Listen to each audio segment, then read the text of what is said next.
My name is Clarice. I'm 58 years old. He used to laugh when I cried and call me Clumsy Claire in front of the whole school. Decades later, he walked into my office begging for a job, not realizing I was the girl he'd destroyed. I hired him without saying a word, but when I finally whispered that old nickname, he froze like time itself stopped. I never thought I'd come face to face with the boy who made my childhood a living nightmare. It's strange how life loops back on itself. I thought I had left everything behind: the pain, the shame, and those endless years of feeling small, but sometimes, the past doesn't stay buried. Sometimes, it shows up wearing a suit, asking for a job. For the past 20 years, I've run my own interior design firm in Cincinnati. It started as a one-woman operation, decorating local cafes and small apartments, but it grew into something much bigger. Today, my company has 12 employees, a solid reputation, and clients who trust me to bring beauty into their spaces. I take pride in that, not just in the money or the success, but in the transformation. I built myself from the ground up, piece by piece, like one of the rooms I design. Every color choice, every piece of furniture, every texture, everything has a purpose. And so did my pain. But even now, in quiet moments, the ghost of my younger self still lingers. That little girl who used to hide in the library during recess. That awkward kid who tripped over her own feet and was laughed at for months. That girl was me, Clarice Monroe from Maplewood Elementary. I can still remember the sound of laughter echoing across the schoolyard. Mason Keller's laugh, sharp and mocking, like a blade. He was the kind of boy everyone liked: tall, athletic, charming in that careless way boys can be. He could make the teachers laugh and the other kids follow his lead. Unfortunately for me, I became his favorite target. It started in 4th grade, on a rainy day, when the gym was closed, and we were playing tag in the hallway. I slipped on the wet tile, fell face first, and cracked my front tooth. The blood, the laughter, the humiliation, all of it burned itself into my memory. And then came the nickname, Clumsy Claire. He said it so often, everyone started calling me that. Teachers tried to stop it, but it stuck. I wasn't Clarice anymore. I was Clumsy Claire, the awkward girl with the chipped smile. The teasing only got worse as we got older. Every mistake I made, every stumble, every nervous answer in class, Mason turned it into a joke. I pretended not to care, but I did, deeply. His words followed me through middle school, through high school, through every moment I tried to hold my head up high. It wasn't until graduation day that I swore I'd never let anyone make me feel that powerless again. After high school, I left Maplewood and never looked back. I went to college in Cleveland, studied design, worked nights to pay rent, and learned what resilience really meant. While other girls went home for holidays, I stayed on campus, saving every penny. It took years, but eventually, I became the kind of woman I used to envy: confident, composed, independent. I rebuilt myself so completely that I sometimes forgot that scared little girl ever existed. Until last Tuesday. We were hiring a new logistics assistant, someone to handle orders, deliveries, and supplier coordination. My HR assistant, Nina, handed me a folder with the shortlisted candidates. I scanned the list casually, half distracted by an upcoming client presentation, until one name froze me: Mason Keller. My heart skipped, then raced. I stared at the name, reading it over and over. Could it really be him? No, I thought. It must be another Mason Keller. Keller isn't that uncommon. And yet, deep down, something inside me knew. I sat there for a long time, the name burning into my thoughts. Memories I hadn't revisited in decades began to stir: the laughter, the shame, the way I used to dread walking into school. I told myself it didn't matter anymore, that I was past all that. But curiosity has a way of unearthing things we thought we'd buried for good. That night, I couldn't sleep. I tossed and turned, replaying old scenes in my mind, wondering what kind of man he'd become. Did he ever think about what he'd done to me? Did he even remember my name? Or had I been nothing more than a forgettable footnote in his childhood, a girl he teased for fun and then forgot? By the time morning came, I'd decided. If it really was him, I'd see for myself. I'd look him in the eye and find out what kind of person he'd become. Maybe I'd even enjoy watching him squirm, though I told myself that wasn't the reason. The day of the interview arrived sooner than I expected. I sat in my office, sunlight pouring through the tall windows, pretending to review resumes. My stomach felt oddly tight, a mix of nerves and anticipation. When Nina knocked and said, "Your next candidate is here, Mason Keller," I almost laughed. The universe really does have a sense of humor. He walked in wearing a gray suit that didn't quite fit, holding a folder with trembling hands. He looked older, of course, grayer hair. Lines around his eyes, a little heavier, but I recognized him immediately. That same jawline, the same eyes, though they weren't filled with mischief anymore. They looked tired.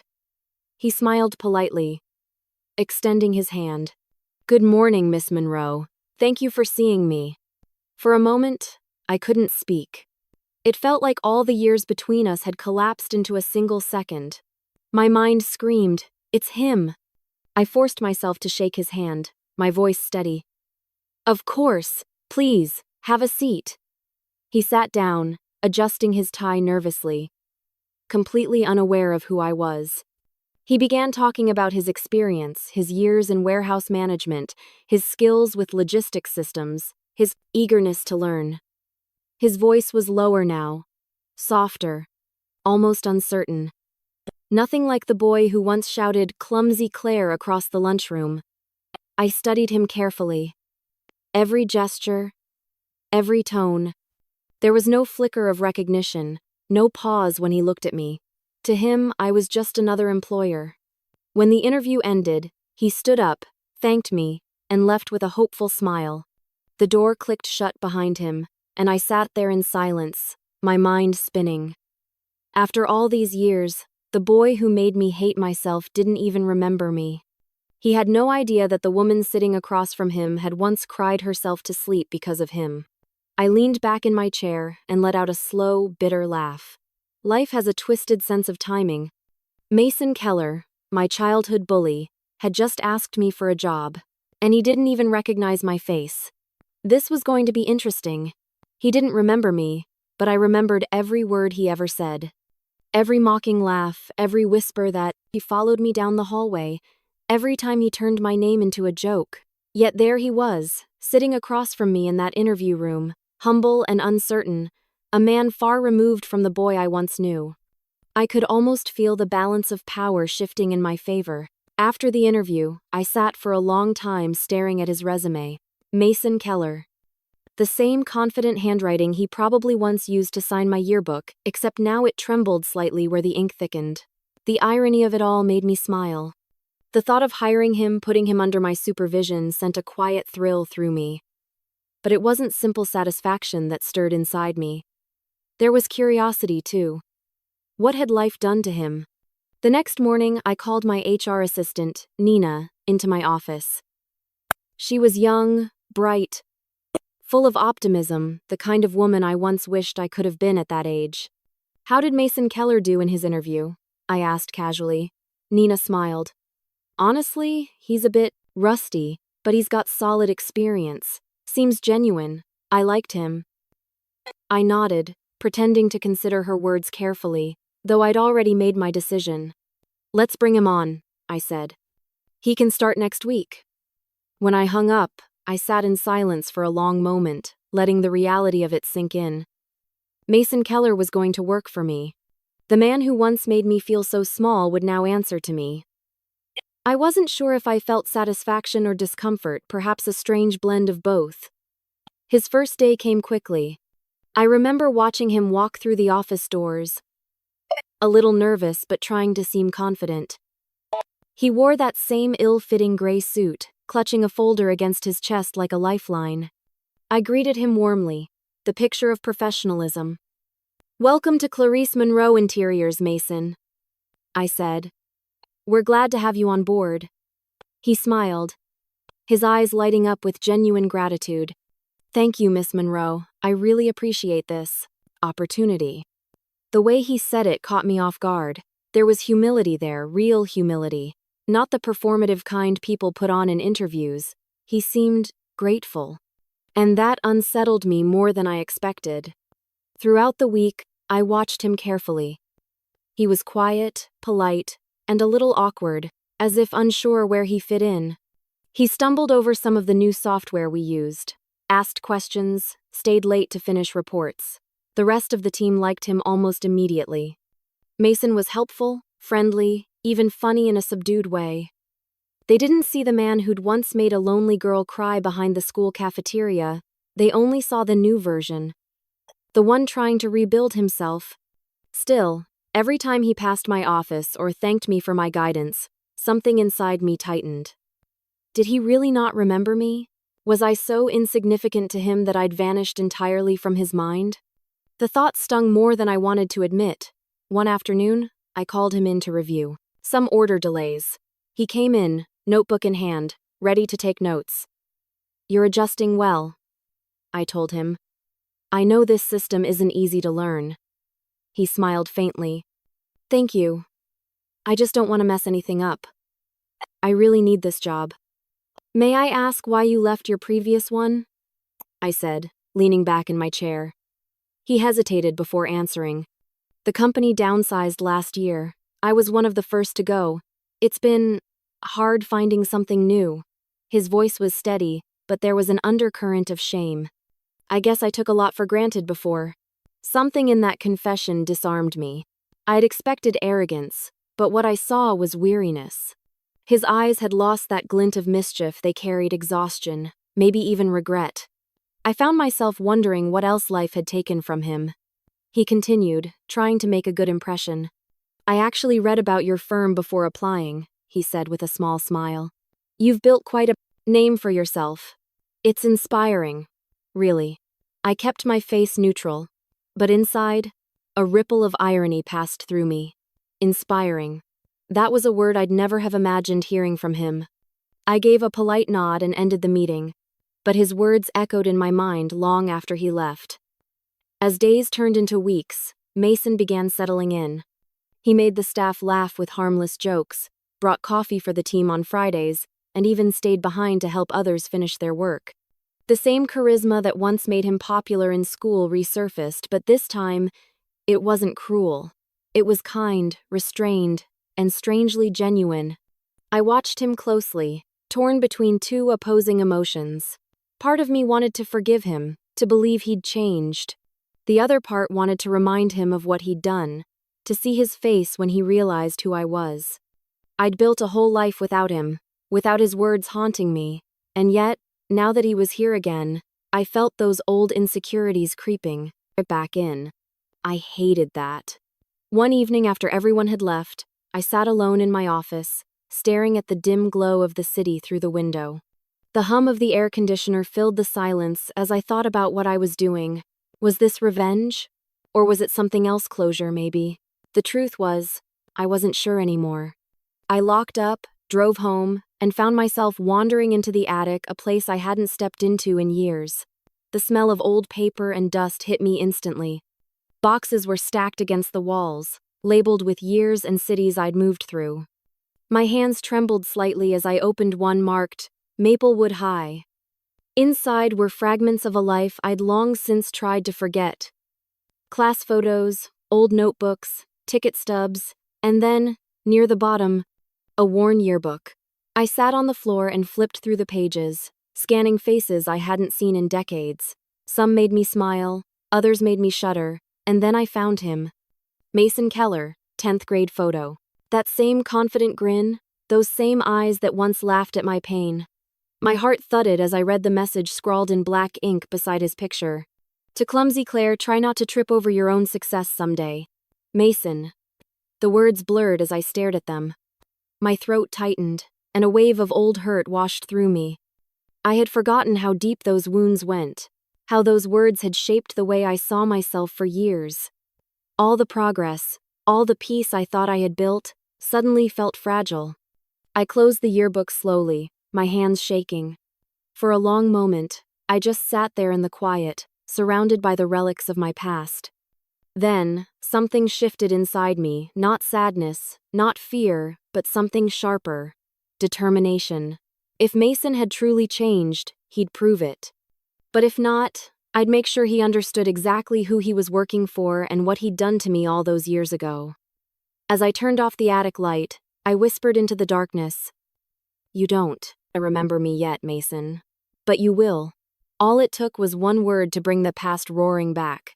For weeks, I had kept my composure, watching Mason navigate his new life under my roof. He was careful, respectful, even earnest in his work. If someone had told me years ago that the boy who once laughed at my tears would someday carry out my orders, I wouldn't have believed it. Yet there he was, living proof that life had a poetic rhythm, one that sometimes played in minor keys. Still, something inside me wasn't satisfied. Watching him every day, so unaware of who I was, made the ache sharper. It wasn't about revenge anymore. Not exactly, it was about truth. I wanted to see recognition flicker in his eyes, to watch him remember the pain he had caused and face it. I didn't want to destroy him, I just wanted him to remember me. So I began testing the waters. Subtle things, nothing too obvious at first. During our team meetings, I'd casually drop details about my childhood. "I grew up in a small Ohio town," I'd say with a smile. "Maplewood, have any of you ever heard of it?" Mason would look up from his notepad, that polite, distant expression never changing. "Can't say I have," he'd reply, and then quickly shift the conversation back to work. I'd study him carefully during those moments, searching for any flicker of awareness. Nothing. Just the same calm, measured tone. Days passed like this. I watched him more closely than I should have, how he interacted with the others. How he laughed too quickly at jokes. How his hands sometimes trembled when he thought no one was watching. There was something about him that didn't quite add up. Beneath the practiced politeness, there was guilt. Or maybe fear. I couldn't tell which. It was during a Thursday afternoon staff meeting that I decided to stop hinting. The team had gathered in the common area, papers spread out across the table, discussing an upcoming renovation project. The mood was light, casual. Mason was going over shipment schedules while Nina teased him about his messy handwriting. Everyone was laughing, and I joined in, the sound of my own laughter almost foreign to me after so many years of holding things in. Then, as Mason bent to pick up a folder he'd dropped, the moment presented itself. A strange calm washed over me, as if my body had been waiting for this exact second. I smiled and said lightly, "Careful there, Mason. I might trip too. You don't want to call me Clumsy Claire, right?" The words floated in the air. The laughter stopped immediately. The sound of papers rustling filled the silence.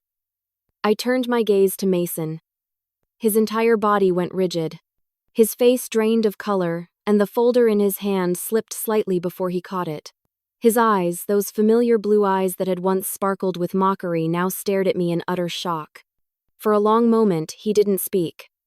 The room felt smaller, the air heavier. Nina glanced between us, confused. "What's wrong?" she asked lightly, trying to break the tension. But Mason couldn't answer.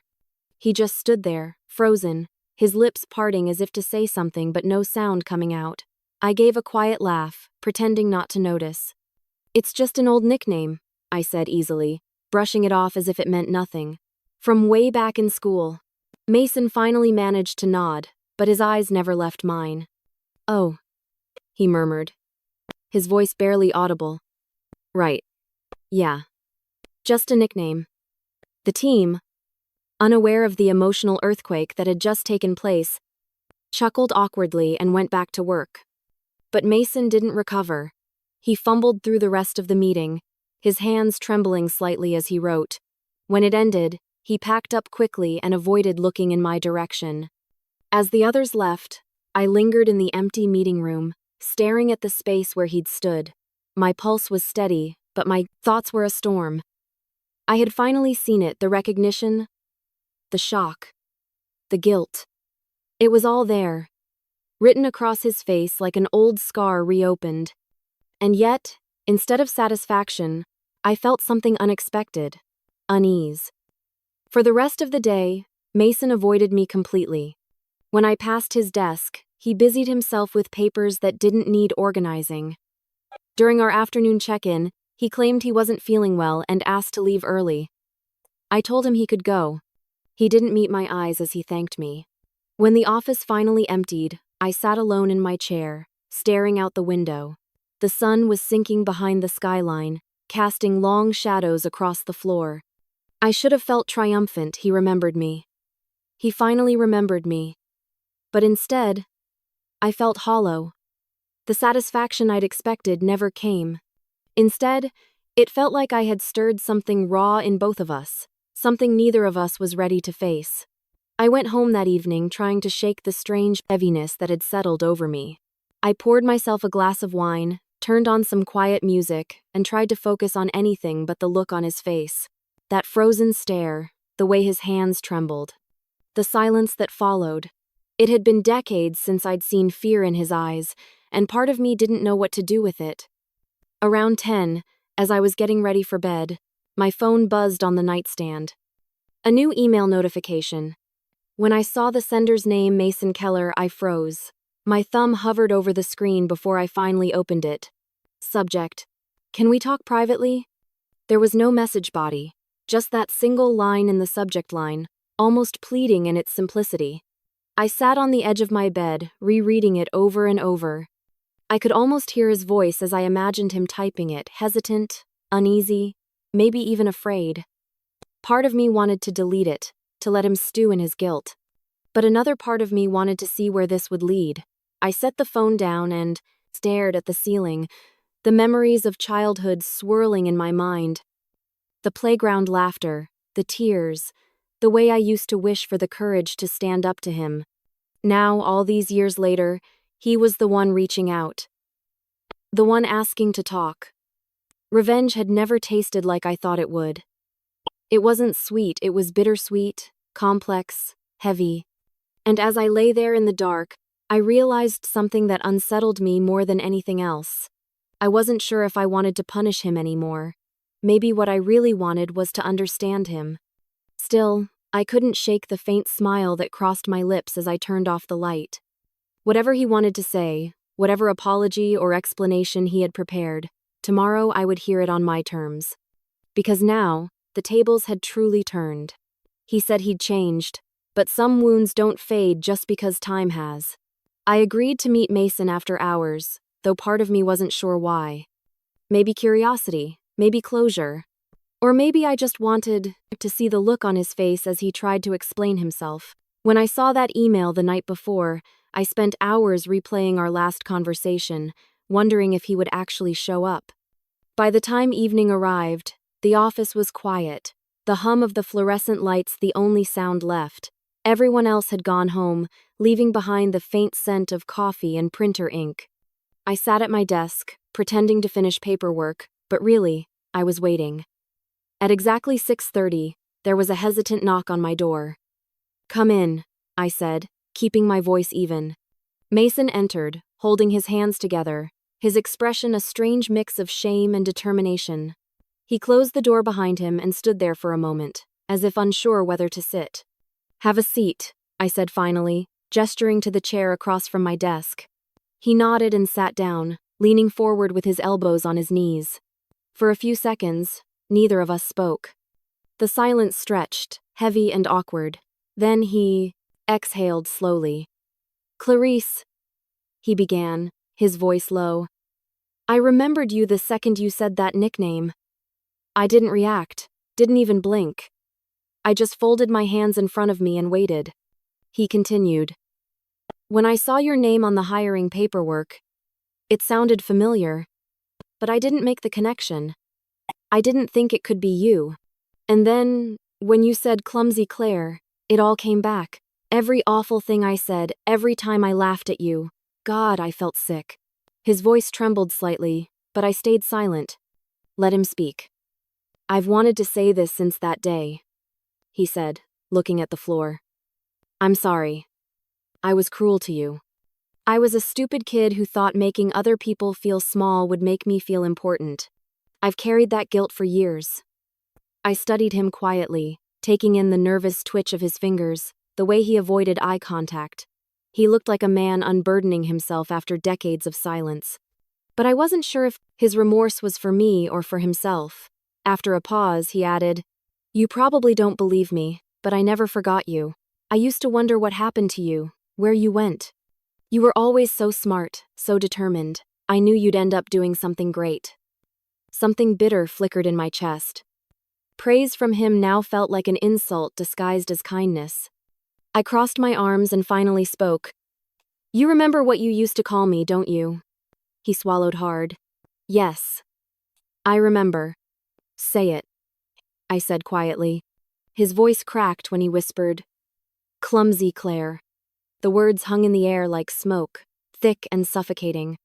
I could see the regret in his eyes, but it didn't erase the memory of standing in that hallway, my face burning as everyone laughed. I took a deep breath.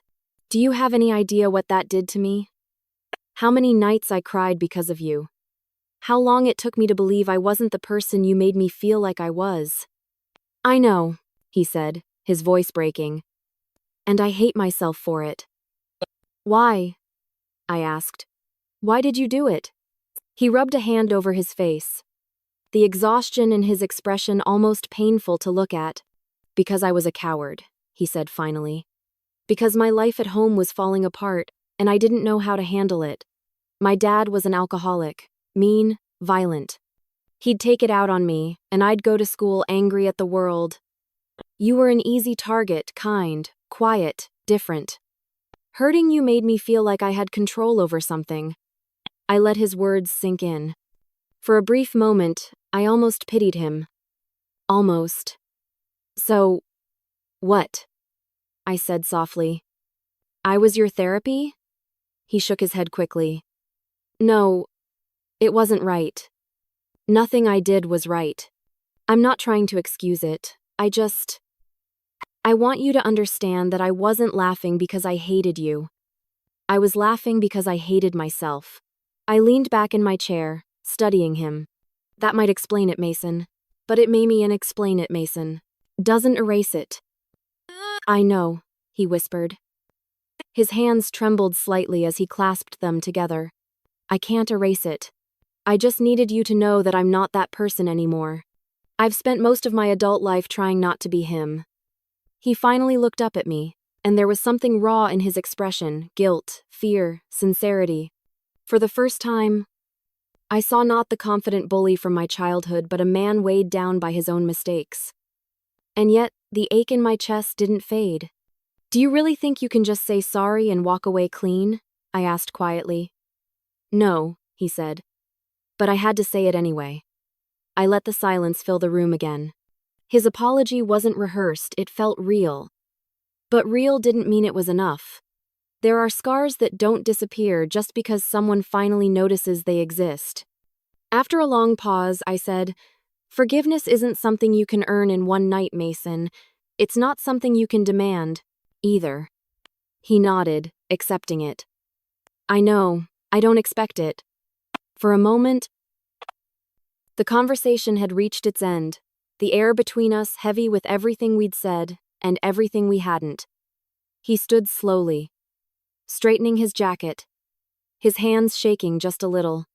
"Thank you for letting me talk," he said quietly. "You didn't have to." I didn't respond. I wasn't ready to offer kindness, not yet. He turned to leave, but before opening the door, he paused. His voice dropped to a near whisper. "You don't know the whole story, Clarice." My heart gave a small jolt. I looked up sharply. "What does that mean?" He hesitated, his hand resting on the doorknob. For a moment, I thought he might tell me right then. But instead, he gave me a small, weary smile. There are things I never told anyone. Things you deserve to know, but not tonight." And then he left. The door closed softly behind him, leaving me alone in the dim light of my office. I sat there for a long time, staring at the empty chair he'd occupied, my thoughts swirling. I had wanted this confrontation for so long, but it hadn't gone the way I expected. There was no satisfaction, no revenge, only a hollow ache that felt strangely like relief mixed with confusion. Outside, the city lights shimmered against the dark glass. Somewhere in the distance, I could hear the faint hum of traffic, and beneath it all, the echo of Mason's last words lingered in my mind. You don't know the whole story. I wasn't sure I wanted to, but deep down, I knew that I wouldn't rest until I did. His truth turned my revenge into something I never expected. I didn't hear from Mason for a few days after that night. He kept his distance at work, polite but quiet. His usual friendliness replaced by a strange restraint. Part of me was relieved. I needed space to process everything he'd said. Another part of me was restless, haunted by his final words. You don't know the whole story. Those words played in my mind like a song I couldn't turn off. I tried to focus on work, on clients and deadlines, but curiosity gnawed at me. What more could he possibly have to say? On Friday evening, as I was about to leave the office, I heard a soft knock on my door. Mason stood there again, hands in his pockets, looking older than I remembered him being just a week ago. Can we talk? He asked quietly. Something in his tone told me this wasn't about another apology. It was heavier, deeper. I nodded and gestured for him to come in. He closed the door behind him, taking the same seat he'd sat in during our last conversation.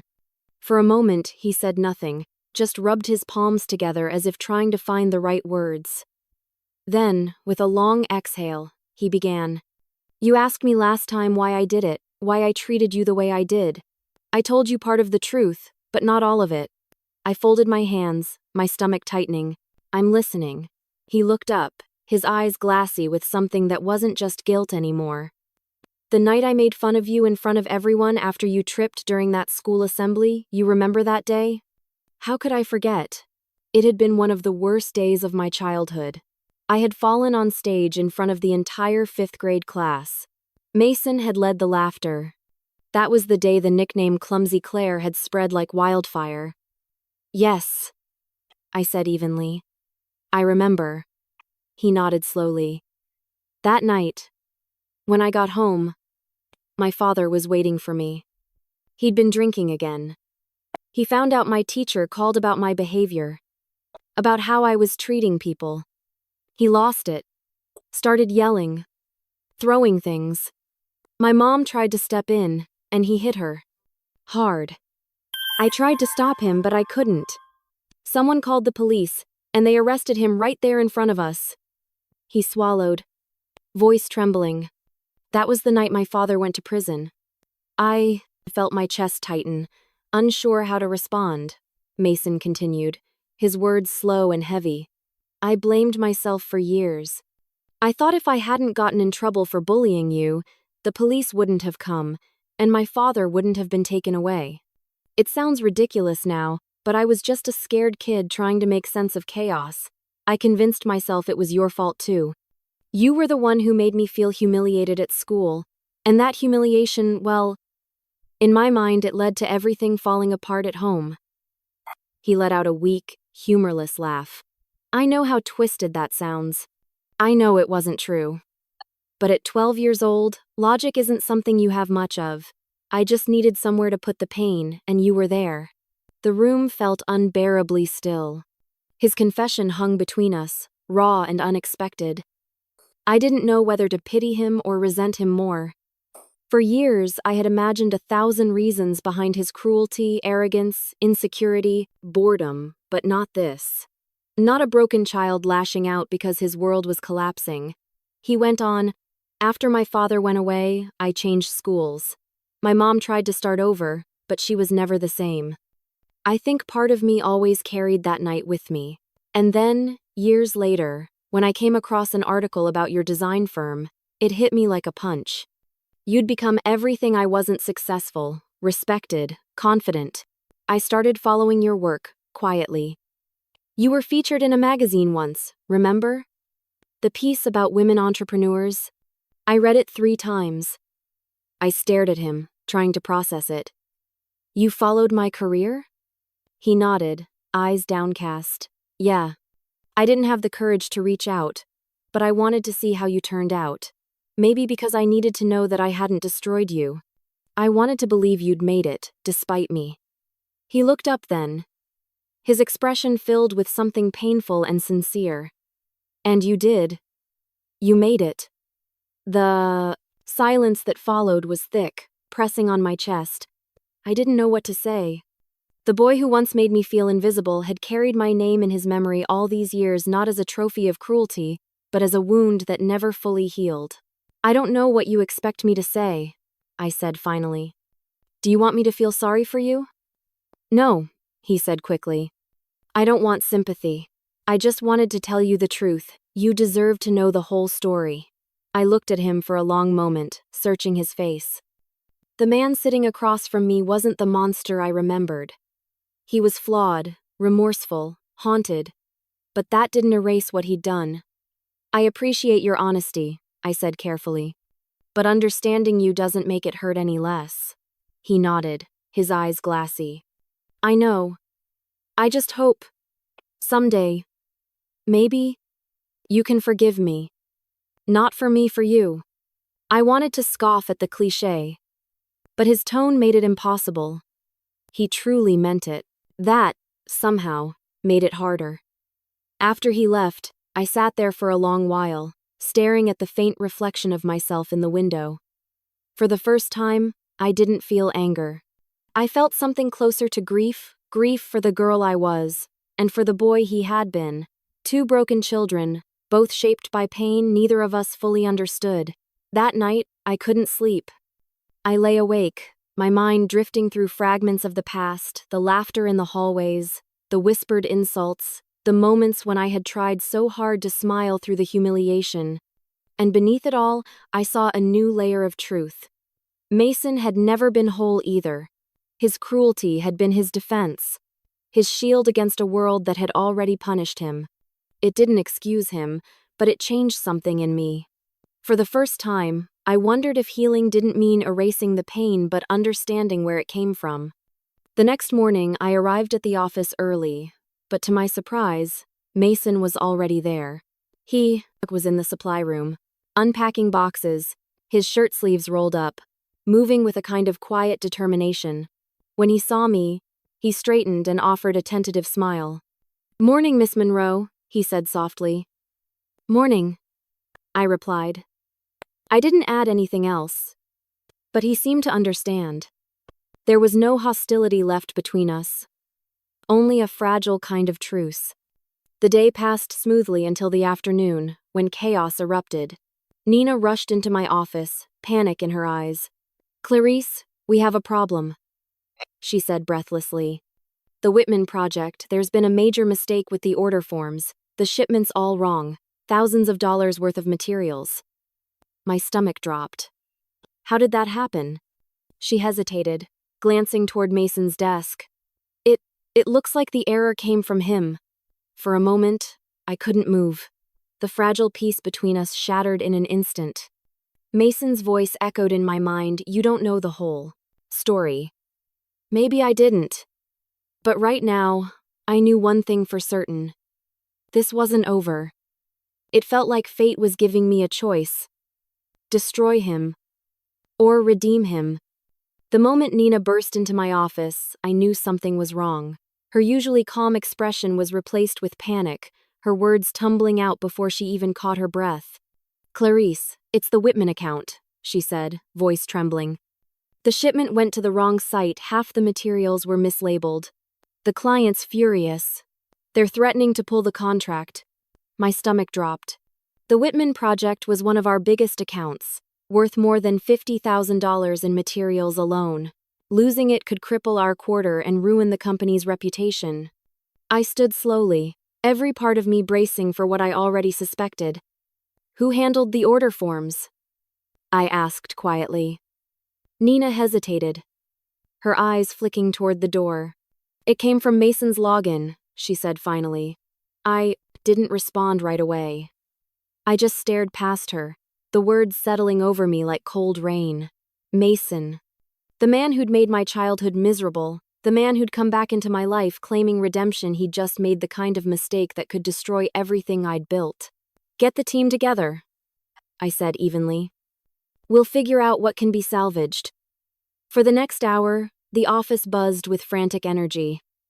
People were on calls, sending emails, double-checking paperwork. trying to undo the damage. I stood in the center of it all, watching my staff scramble while I kept my own emotions locked tight behind a calm mask. But inside, I was torn apart. Part of me wanted to explode, to march straight to Mason's desk, throw the documents in his face, and remind him that once again, he'd managed to ruin something that mattered to me. The staff already suspected what I was thinking.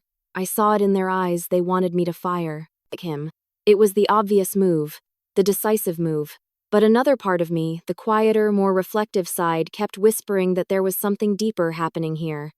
This wasn't just about money or contracts. This was about power, about choice. For the first time, I realized that Mason's presence in my life had forced me to confront the ugliest parts of myself. The anger I still carried, the need to control my pain by controlling him. When the door opened softly behind me, I didn't have to look to know it was him.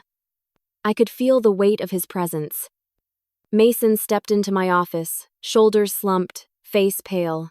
He didn't say anything at first, just stood there with the quiet humility of someone who already knew the verdict.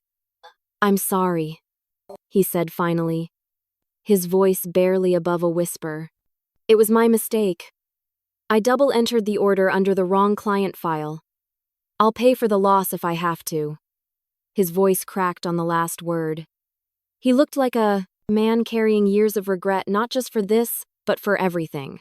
I studied him carefully. He wasn't defensive, wasn't making excuses. There was no trace of the arrogant boy who once smirked as I cried.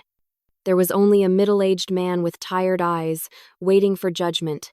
The team outside had gone silent. I could feel them listening, waiting. They wanted to see what I would do.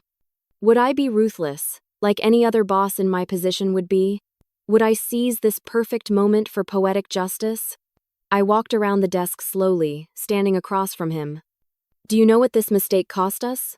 I asked quietly. He nodded. "Yes." "Do you know what people are saying out there?" He swallowed hard. "That I should be fired." I leaned against the edge of my desk, folding my arms. For a long time, I didn't speak. I just looked at him, really looked at him, the lines around his eyes, the weary slump in his shoulders. And suddenly, I saw not the man who hurt me, but a mirror of my younger self, that scared, humiliated kid who used to stand in front of her classmates, trembling, waiting for someone's approval. For a fleeting moment, I felt that same ache she used to feel, the ache of being powerless, and I realized something painful but true. Firing Mason wouldn't heal me. It wouldn't undo the past or even bring satisfaction. It would only make me him, the person who chose cruelty over compassion when someone was down. I took a slow breath and said, "No one's getting fired today." He blinked, confused. "What?" "I said you're not fired," I repeated. "You made a mistake, a serious one. But instead of running from it, you're going to help me fix it. Every last detail." He looked stunned, speechless. I could almost see the relief and disbelief warring in his expression. "Clarice, I thank you," he stammered. "I swear I'll fix it." "I know you will," I said, my tone firm. "We'll start calling the suppliers and clients, double-checking every form. I want updates every hour." He nodded quickly, already reaching for his phone. As the evening wore on, most of the staff went home, exhausted. But Mason stayed. He worked tirelessly, calling vendors, correcting shipments, sending new invoices. I stayed too, though I kept mostly to my office, listening to the faint murmur of his voice through the thin walls. Every now and then, I'd glance out and see him hunched over his desk. Lit by the soft glow of his computer monitor, determination etched across his face. Hours passed, midnight came and went. He didn't stop. At one point, I walked out and placed a cup of coffee next to him. He looked up, surprised. "Thank you," he said softly. "You're doing good work," I replied. "Don't burn out before morning." He gave a tired smile. "I won't." There was no bitterness left between us in that moment. Just two people trying to repair something broken, a project, a memory, maybe even themselves. By 3 in the morning, I drifted between exhaustion and reflection. Watching him work so hard to make amends, I couldn't help but feel a strange calm settle over me. He wasn't the monster I had carried in my mind for decades. He was human, flawed, remorseful, and perhaps finally becoming the man he should have been long ago. When dawn began to creep through the office windows, painting everything in shades of gray and gold, I stepped out of my office one last time. Mason was asleep at his desk, his head resting on folded arms, papers scattered around him. His coffee sat untouched beside him, now cold. I stood there for a long moment, just watching. There was peace in the stillness, an unspoken acknowledgement that something between us had shifted. The anger that once fueled me had burned itself out, replaced by something quieter, maybe understanding, maybe acceptance. For the first time in years, I didn't feel like a victim or a survivor. I just felt free. Sometimes forgiveness isn't spoken, it's lived. After that long, sleepless night, the office carried a different kind of silence the next morning. It wasn't tense or uncomfortable, just heavy with the weight of exhaustion and relief. Mason was still asleep at his desk when I arrived, his head resting on his arm, papers scattered around him like fragile proof of his efforts. The early sunlight streamed through the blinds, painting his hair in streaks of pale gold. For a moment, I just stood there, quietly watching him. I didn't wake him right away. He'd earned that rest. When he finally stirred and realized I was there, he straightened abruptly, embarrassed. "I must have dozed off," he said, his voice hoarse. "I was just, checking the delivery logs again." I smiled faintly. "You've done enough for one night, Mason. Go home, take a shower, get some rest." He shook his head. "Not yet. I think I found a workaround that'll save the Whitman account. If we reroute the surplus order and negotiate with the supplier before noon, we can minimize the loss." I watched him for a long moment. There was fire in his eyes, not desperation this time, but purpose. And for the first time since he'd joined the company, I saw what he could be when he wasn't haunted by his past. Together, we spent the next few days immersed in damage control. It was tedious, exhausting work, hundreds of emails, phone calls, and meetings, but slowly, things began to fall back into place. Mason was meticulous, refusing to cut corners, taking responsibility at every step. He handled frustrated clients with humility and patience, never once shifting blame. It was a far cry from the arrogant boy I remembered. This was a man who understood the cost of his actions. In those long hours, something began to change between us. Our conversations grew easier, less guarded. Late one evening, as we sat surrounded by blueprints and invoices, Mason broke the silence. "You probably think I'm hopeless," he said with a small laugh. "But I've made worse mistakes than this one." I looked up from my notes. "Such as?" He hesitated for a moment, then leaned back in his chair, staring at the ceiling. "My marriage," he said quietly. "I was married for 20 years. We have a daughter, or I suppose had one. She stopped speaking to me after the divorce." There was pain in his voice, but also resignation. "I was too focused on work, on trying to prove I wasn't a failure like my father. My wife said I never really let anyone in. She was right.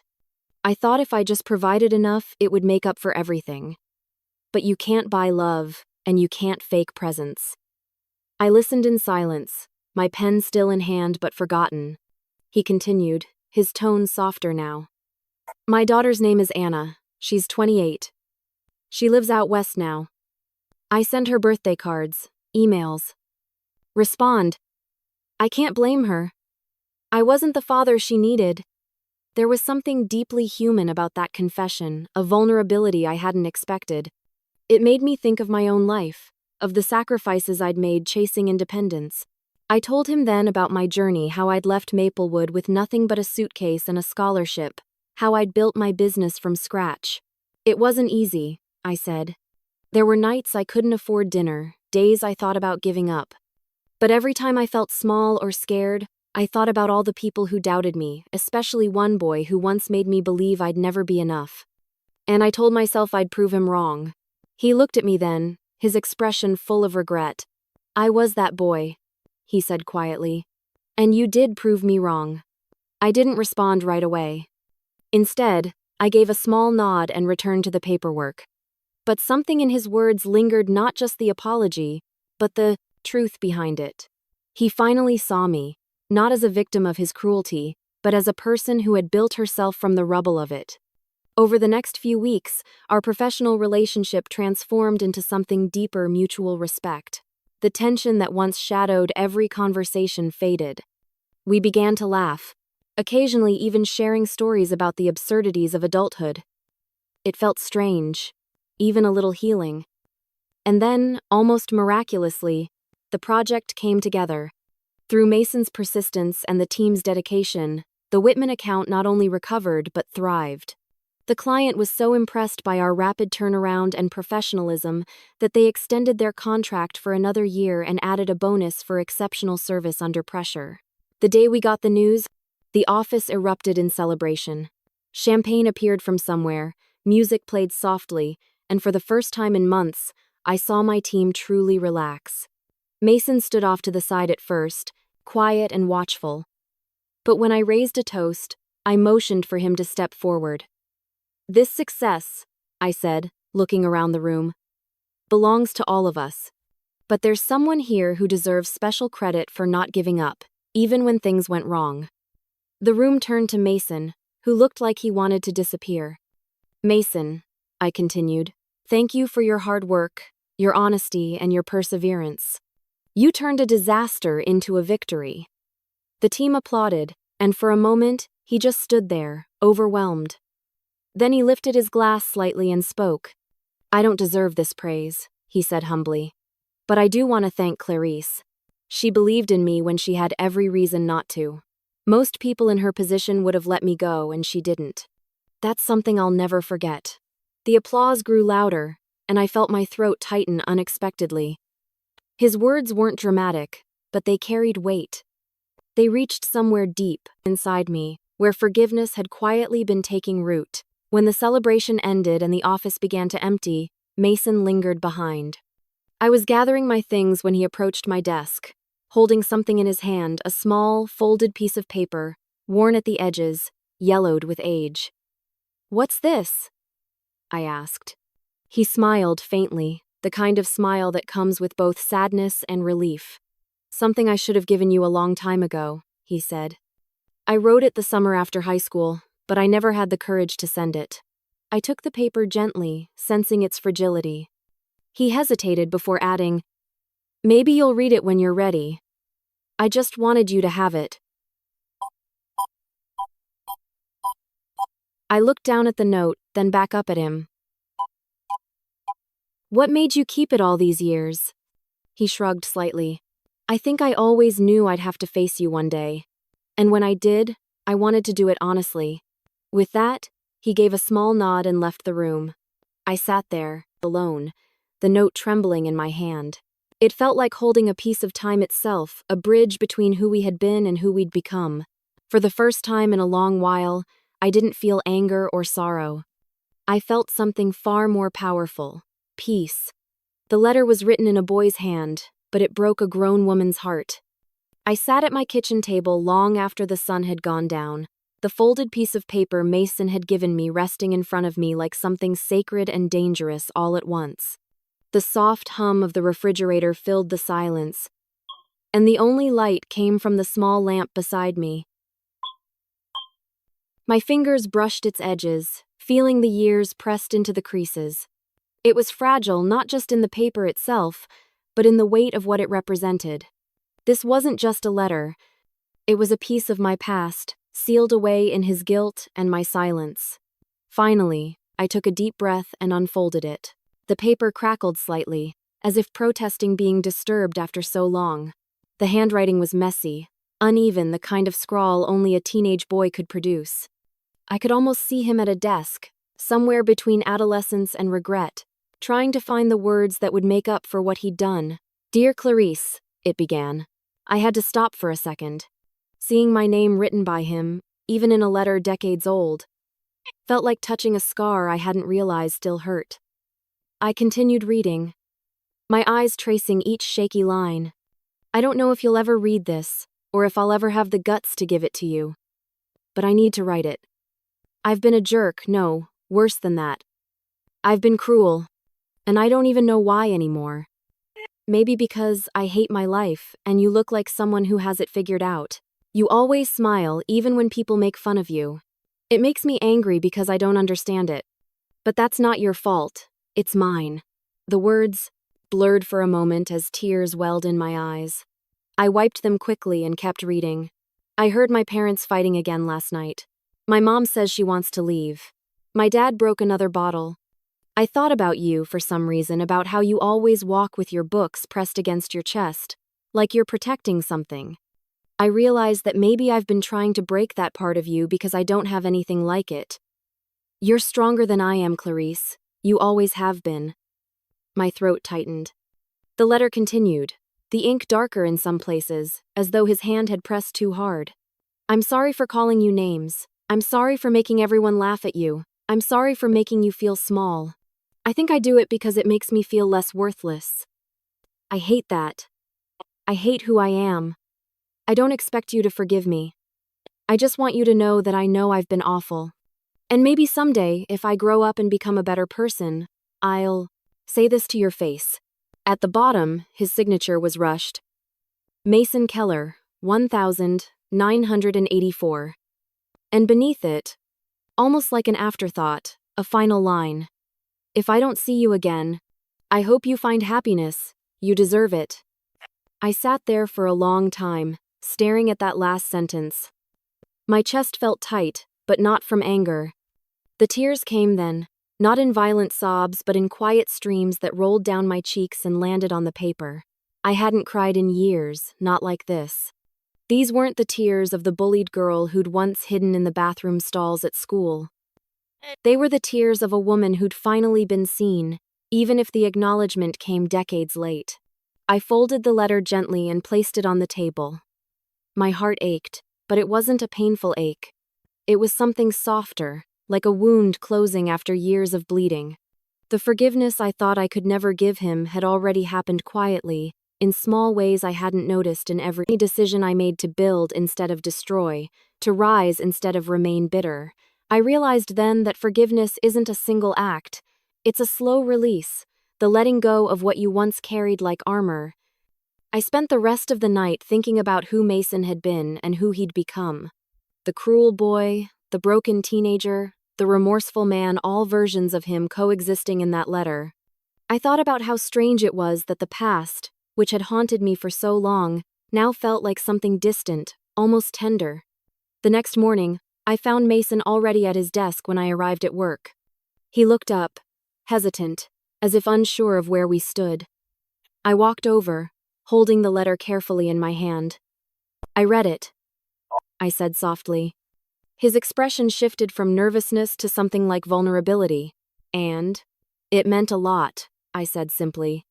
Thank you for writing it and for giving it to me, he exhaled, relief flooding his features. I almost didn't. I kept it for years, thinking it was pointless. But after everything, it just felt right. I'm glad you did, I said. It helped more than you know. We stood there for a moment, not as employer and employee, not as former bully and victim, but as two people who had finally found peace with their shared past. I extended my hand. No hard feelings? He smiled faintly and took it. No hard feelings. It was a simple gesture, but it carried the weight of decades. His handshake was firm but gentle, the kind that speaks of respect, not formality. When he let go, something inside me felt lighter, as if an invisible chain had been broken. For the rest of that week, the atmosphere in the office was calmer, almost warm. The tension that had once followed Mason like a shadow seemed to lift. He smiled more, joked with the team again, and even started mentoring one of the newer hires. I caught him humming once while organizing supplies, and it made me smile without even realizing it. I thought that was the end of it, that the story had found its peace. But life, as I'd learned, rarely ties itself up neatly. 3 weeks later, on a rainy Tuesday morning, I arrived at the office to find an envelope on my desk. My name was written on it in Mason's familiar handwriting. Inside was a short note and his company ID card. Clarice, it read, thank you for everything, for the second chance, for your patience, for reminding me that redemption isn't about being perfect, but about trying. I've decided to move closer to my daughter. She's agreed to see me. I owe you for giving me the courage to reach out to her. I'll never forget what you did for me. Take care of yourself. Mason. I held the letter against my chest, staring out the window as the rain blurred the city below. It wasn't sadness, I felt it was pride, and a quiet sense of completion. He was moving on, just as I had. The circle had finally closed. The boy who had once broken me had given me something far greater than an apology. He had given me peace. Revenge was what I thought I wanted. But peace, that's what I truly earned. Mason's letter sat on my desk for days after he left. Every time I glanced at it, the neat folds and the calm certainty of his handwriting stirred something bittersweet inside me. It was strange after all these years. The man who had once made me dread waking up each morning had now become a symbol of something entirely different. His words echoed in my mind. You reminded me that redemption isn't about being perfect, but about trying. He had moved away quietly, leaving behind a clean desk and a grateful team. The last I heard, he'd found a small place in Oregon, close to his daughter. From what he'd written, she had agreed to see him again, to talk, to maybe begin healing what time and silence had broken. When I read that, I felt a warmth I couldn't quite name. Pride, maybe, or peace, because I realized something powerful. I hadn't destroyed him. I had helped him find the strength to rebuild himself. And in doing that, I had rebuilt myself too. The days that followed were calm, lighter somehow. My office no longer felt like a battleground between my past and my present. My employees noticed it too. They'd smile when I walked in, remarking on how relaxed I seemed lately. I caught Nina telling one of the new interns, "When Miss Monroe looks at you, it's like she sees more than what's in front of her." I didn't correct her. She was right, I did see more now. I saw people's flaws as reflections of their pain, their mistakes as pieces of their stories. Mason had taught me that lesson, though neither of us had planned for it. It was a quiet Friday morning when I realized I was ready to close the final chapter. The thought came suddenly, while I was rearranging a display in the lobby. I caught sight of my reflection in the glass, older now, yes, but stronger, steadier, softer, in ways that mattered. I smiled at that woman in the glass, and for the first time, I wanted to go back to where it had all begun. Not to relive it, but to let it rest. So, the following weekend, I drove back to Maplewood, my hometown, the place I hadn't set foot in since I was 18.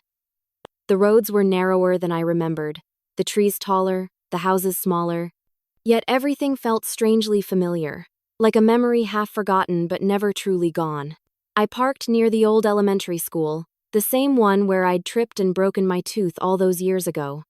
The building had been renovated, new paint, new windows, but the playground was the same. The swings still creaked in the wind, and the cracked blacktop still bore faint chalk drawings. I walked slowly toward the schoolyard, my shoes crunching against the gravel. The air smelled faintly of rain and nostalgia. For a long time, I just stood there, staring at the empty field where children once ran and laughed, where I once cried behind the slide, clutching my knees, praying no one would find me. I closed my eyes and imagined that little girl again. Her messy hair, her chipped tooth, her trembling hands. She'd been so small, so afraid of standing out, so desperate to disappear. For years I had hated her because she reminded me of weakness. But now, as I stood on that familiar ground, I saw her differently. She wasn't weak. She was surviving. She was learning how to endure cruelty and keep her heart intact. A lump rose in my throat as I whispered into the still air, "Goodbye, Clumsy Claire." The nickname didn't sting anymore. It sounded almost gentle, like the echo of someone else's story. "You don't belong to me anymore," I said softly, "and I don't belong to you." The wind rustled through the trees, carrying my words away. I felt lighter than I had in years, as though I'd finally put down a weight I'd forgotten I was carrying. As I walked back toward my car, I passed the faded wooden benches where Mason used to sit with his friends. For the briefest moment, I imagined him there again, a boy with too much pain and too little understanding of how to handle it. I didn't hate him anymore. I didn't pity him either. I simply saw him for what he was, a person who had once lost his way, and who, in some strange twist of fate, had helped me find mine. Driving out of Maplewood, I rolled down the window and let the wind brush against my face. The town faded in the rearview mirror, and with it, the ghosts I'd carried for more than 40 years. I wasn't Clumsy Claire anymore. I was Clarice Monroe, a woman who had turned pain into purpose, humiliation into humility, and revenge into redemption. In the weeks that followed, I found myself thinking often about forgiveness. It's such a fragile, complicated thing. We like to think it's about letting others off the hook, but it's not. Releasing yourself from the grip of bitterness. It's about deciding that your happiness matters more than your hurt. Mason's apology hadn't erased what he'd done, it had simply reminded me that I no longer needed to carry it. At work, the team thrived. Our projects multiplied, our reputation grew, and my office, once haunted by unspoken tension, now felt full of light. But beyond all the success, it was the stillness that I cherished most.